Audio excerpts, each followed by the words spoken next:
আসন্ন নির্বাচনে দ্বৈত নাগরিকত্ব জটিলতা থাকা ২৩ প্রার্থীর মধ্যে ২ জনের মনোনয়ন বাতিল করেছে নির্বাচন কমিশন। একজনের রায় স্থগিত করা হয়েছে, তবে ২০ জনের প্রতি নমনীয় হয়ে মনোনয়ন ফিরিয়ে দিয়েছে ইসি। রোববার ৩ ধাপে আপিল শুনানি শেষে ইসির রায় পর্যালোচনা করে এমন তথ্য জানা গেছে। ইসি সূত্রে জানা গেছে, শুনানিতে অনুপস্থিত ছিলেন কুমিল্লা ১০ আসনের বিএনপির আব্দুল গফুর ভূঁইয়া। তার দ্বৈত নাগরিকত্ব থাকায় প্রার্থিতা বাতিল করা হয়েছে। ঋণ খেলাপির অভিযোগে চট্টগ্রাম ২ আসনের বিএনপির সরওয়ার আলমগীরের মনোনয়নপত্র বাতিল করা হয়েছে। এছাড়া কুমিল্লা ৩ আসনের বিএনপির কাজী মোফাজ্জল হোসেন কায়কোয়াদের প্রার্থিতা স্থগিত রেখেছে। তার তুরস্কের নাগরিকত্ব রয়েছে।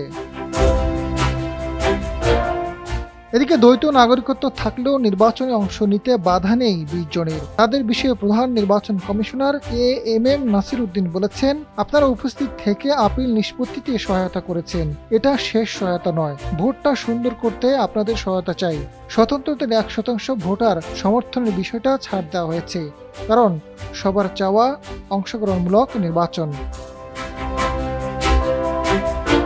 মনোনয়ন ফিরে পেয়েছেন ঢাকা ১ আসনে জামায়াতের মোহাম্মদ নজরুল ইসলাম, দিনাজপুর ৫ আসনে বিএনপির একেএম কামরুজ্জামান, সাতক্ষীরা ৪ আসনে বিএনপির মনিরুজ্জামান, ফরিদপুর ২ আসনে বিএনপির শামা ওবায়েদ, সুনামগঞ্জ ২ আসনে বিএনপির তাহির রায়হান চৌধুরী পাবেল, মৌলভীবাজার ২ আসনে বিএনপির শওকতুল ইসলাম, হবিগঞ্জ ১ আসনে স্বতন্ত্র সুজাত মিয়া, ব্রাহ্মণবাড়িয়া ৩ আসনে জামায়াতের জোনায়েদ হাসান, ব্রাহ্মণবাড়িয়া ৪ আসনে বিএনপির কবির আহমেদ ভূঁইয়া,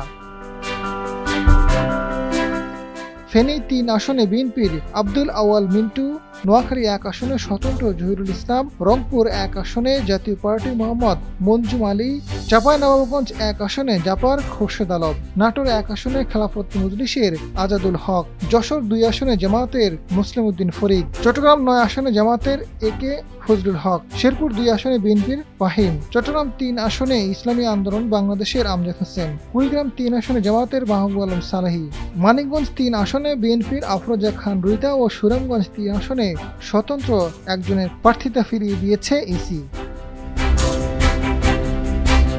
আজাদ ফারুক, সময়ের আলো।